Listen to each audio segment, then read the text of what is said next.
So if you see this overpowered Tarkin, foresight offense monster on defense, Van Seal, since it is so crazy good, what are you gonna do to fight it? Executor. Well, Executor, dude. Like, I'm telling you, like, it's it's it. bad because if you don't kill anybody, the reason it sucks, if you don't kill anybody, it's terrible because Interceptor goes back on the bench. Yeah. Oh, dude. It's just It's so terrible. broken. I mean, it works. It's The kit, I think this might be their best fleet kit that they've ever done. It works and so that's the thing well people with don't both realize. of the ships. Two Empire ships, it People don't works re perfectly well. I think people are realizing, like, yeah, the Interceptor's good, but the Interceptor gets better when you place it around like higher relic ships. Mm-hmm. And by the Like, way, no one has a 7-star interceptor yet. Yeah, And that's so we true. haven't no, even seen what this ship is really about. it's I already mean, putting up some decent numbers, and I'm It's like, already yeah, seven basically stars. autoing Is... negotiator for max banners, pretty much. Well, that's the other crazy part. We were like when Loki and I were doing some, like, we were testing it both of our fleet arenas. Mm-hmm. Like, it's just not. I don't know. I mean, like, the people It's that were fighting our fleets and filthy. sending us videos, it's like, it's just like right now, right now it's not kill. It's definitely a killable fleet, but it's dirty. But like you said, like, nobody has a 7-star yet. Yeah. And I'm rocking a 3-star Inquisitor. He's rocking a Relic 5 Inquisitor, and it's like Mm-hmm. our matches almost look the same. His obviously is doing more damage, but But like, are your capital ships maxed out either? Because if you're pushing out turns yeah, a no, little bit faster, him and I both have Relic 8 TIE Fighter pilot, Relic 8 Vader, Relic 8 Tarkin. no. But I'm saying like that Thrawn fleet at 9. I saw some GAC footage of that was ridiculously crazy because it's getting out. I don't remember which capital ship it went against, but it was getting out like pre the other team's capital ship, and then the Interceptor comes out, and then it's bada bing, bada boom, 73, and it's fucking ridiculous. I haven't even seen Tarkin footage yet.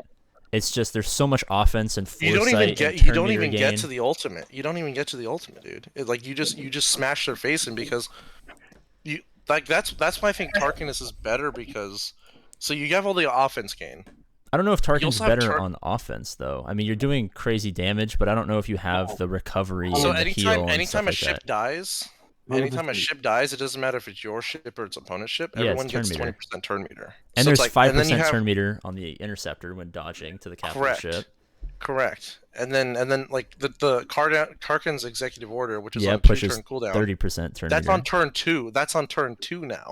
Yeah. It's like this fleet just is like, it feels like it's like, the race started, but Tarkin's been running already for like a minute and a half. But that's why it's got to be better on defense though, because like no one's gonna go into that. Defense, yes, yeah. It's gonna dismantle everything.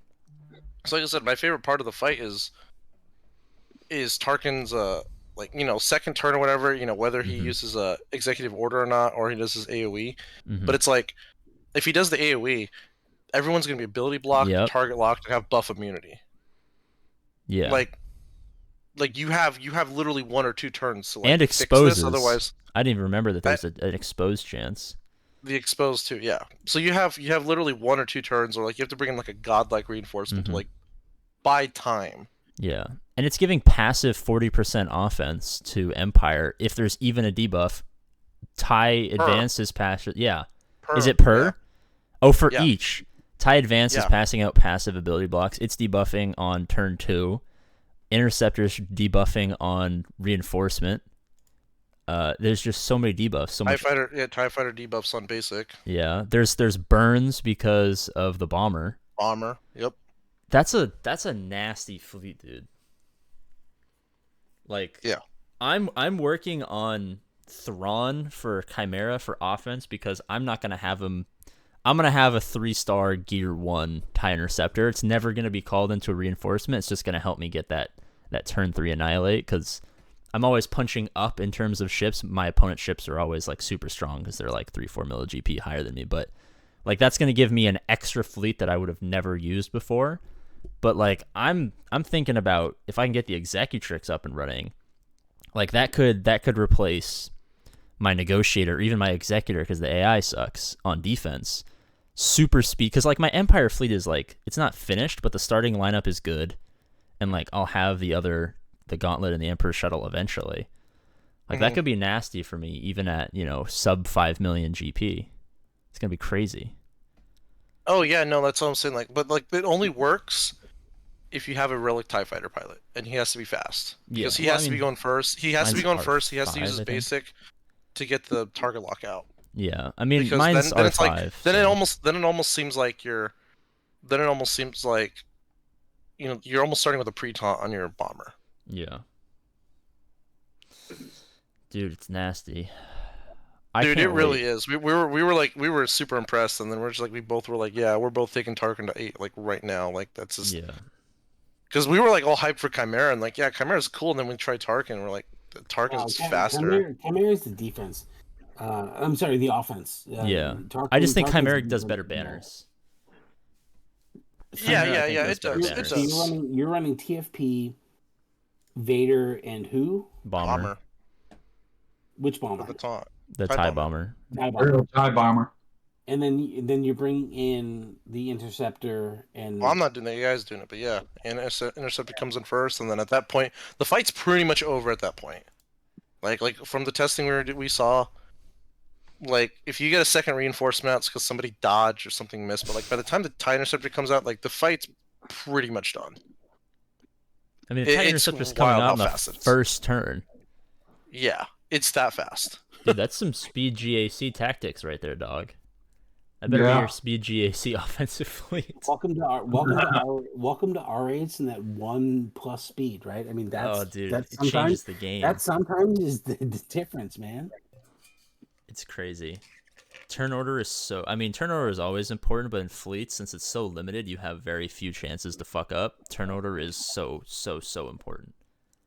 I mean, why do you think I don't have an R9 Kenobi for my squads. I have an R9 Kenobi for my fleets. I mean, my girlfriend's account that she plays like twice a week, like her strongest character is Kenobi just for her negotiator. I don't think she really uses Kenobi in GAC ever. It's just like she needs her fleet crystals, and he's fast as hell. Yeah, and the only way to catch up to an R, that's the thing that sucks. I think the only way to catch up to TIE Fighter. Hold on, let me pull up my stats. It's like what, Biston? No, well, like Rebels aren't gonna win. There's no way. Well, yeah, I'm thinking of ships that are fast. In the what's it called? You have to have an R9 crew to be tied. Oh yeah. To be tied with the TIE Fighter. And then there's that RNG, and if you put that on defense, you don't want RNG. And I don't think it's worth R9 crew just to try and coin flip with a TIE Fighter. This is gonna mess up. I'm not mess up in a bad way, but this is gonna mess up Fleet Arena, or not Fleet Arena, but Fleet GAC for like 90% of players. People start hopping on this. I mean, not 90% because not everyone's gonna have it, but like with the chase that comes at the end, like you can get this 5 stars. I got a 5-star Razor Crest. Day one. Yeah. So. And I'm crazy. Once I found out how good, I mean, like now I'm farming second sister shards right now, anyways, because I'm almost done with Iden. Iden's got like 20 something shards to go, so I'll just farm the rest of hers on the node. But I'm using my crystals to buy second sister shards because I want to try and get her to as close to 7 stars as possible by the time the next conquest is over. Because I want this fleet to be as maxed as I can possibly make it. I mean, I'm in the point of the game where like I will never be comparable in terms of GP to my opponents unless I go on like a fat losing streak. Like it might be worth the investment into second sister just to have like a crazy Empire fleet. No, it is. Like I have her gear 11 and it's already like her gear's not that bad either. But even taking her to 11 is like, I think makes all the difference. Because I know you said you left yours like at level 1. Yeah, mine's at level 1, gear 1.